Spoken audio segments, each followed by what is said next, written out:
French press coffee is super simple, but there are 5 common mistakes that are going to leave a very bad taste in the mouth, quite literally. But worry not, I'm going to explain these common mistakes and then offer up a fix for each one. By the end of this video, we'll be sipping on delicious French press coffee that's clear, smooth, and sludge free. Hello friends, if we haven't met, I'm John, a filmmaker turned coffee roaster, and I'm here to show you that delicious tasting coffee needn't be complicated. It can be made by anyone, anywhere. We all make mistakes. I know I was guilty of making several of the ones I'm about to share with you because I wasn't always a coffee roaster. No. Once I was a coffee newbie, setting out on my coffee adventures fresh-faced and full of wonder. And French press was my gateway drug into the world of coffee.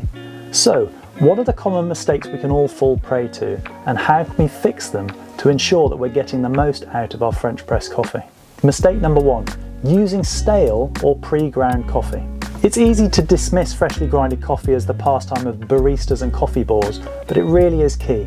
Let's take another food type as an example. Would you prefer me to serve you up some freshly grated parmesan on your spaghetti bolognese, or crack open a plastic pack that's been pre-grated somewhere, wherever it is they grate cheese? Stale whole beans or pre-ground coffee is never ever going to taste as vibrant, aromatic or rich as freshly ground coffee.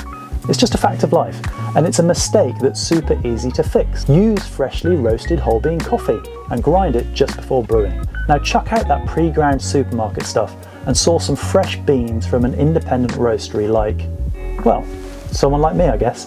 Someone with an organic coffee roastery that's renewably powered and produces award-winning coffee. Not to flex or anything. But freshly ground coffee is a must as it retains those essential oils and the aromatic compounds that make for a really delicious, lively and flavorful cup of coffee. These are the beautiful coffee characteristics that we want to preserve and extract in our brew. In the pre-ground or stale stuff, it's already dried out and those delightful aromatics have just floated off into the ether. Mistake number 2. Incorrect coffee to water ratio. Now this mistake is all about hitting that perfect ratio for our French press brew. Too much water, weak coffee. Too much coffee, too strong. And we're going to ruin that balance of flavours in your coffee. Now if the word ratio triggers math lessons trauma in you, take a deep breath. Because I've got a straightforward rule to follow. Measure your coffee and water precisely. The industry standard ratio is somewhere between 1 to 15 and 1 to 17. Now this just means that for every 1 gram of coffee you use, you need to add 15 grams of water. So grab a set of scales and get measuring, because my recommendation is 16 grams of coffee to 250 grams or 250 ml of water. Now this hits the real sweet spot ratio of 1 to 15.6. It's so specific that it can't be wrong. Mistake number 3, using the wrong grind size. We've covered sourcing fantastic fresh coffee, but getting the grind right is also key to getting that delicious brew. Grind the beans too fine or too coarse, and you're going to be getting drastically different results each time.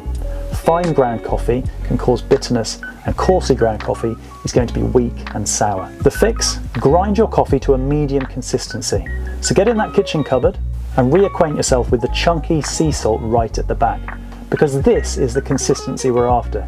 If you're using a grinder, this is usually somewhere in the middle of your grinder setting. Grinding your coffee to this size is going to ensure optimal extraction, which in turn is going to help you brew a well-balanced, smooth and flavorful cup of coffee. Mistake number 4, rushing the steeping and skipping the stir. This next one is really going to test your patience. We're all busy people. You wake up and you just want that morning brew. But if you don't take it slowly, you're going to skip 2 essential steps. And that's rushing the steeping, which is when we let your coffee extract, and then forgetting to stir. Skip these at your peril, because this is where the full flavour is going to come from. It's a bit like making a cup of tea. You don't just dip your tea bag in the hot water once and call it a day.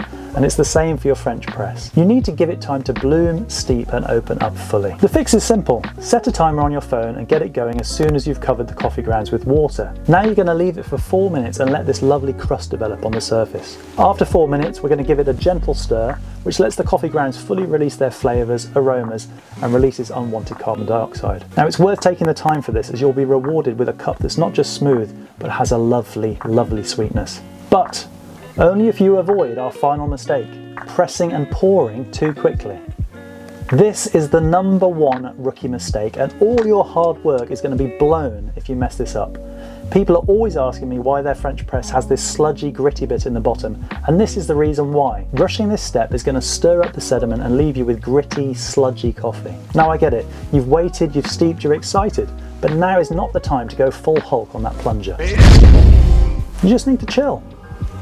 Now that you're suitably zen, push that plunger down nice and slowly.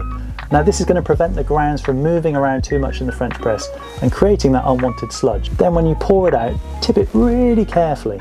Now it might seem like a small thing, but it makes a massive difference. You've put in all that hard work, so savour this moment like you're pouring a glass of fine wine and leave the very last bit in the French press because you don't need it. If you want to dive deeper into the ultimate French press technique, I've perfected 5 years of expertise and over 1,000 different French press brews into this video here. If you're looking to elevate your coffee brewing game, please subscribe to the channel, give this video a like, and let me know how you got on in the comments. Thanks for watching, and I'll see you next time.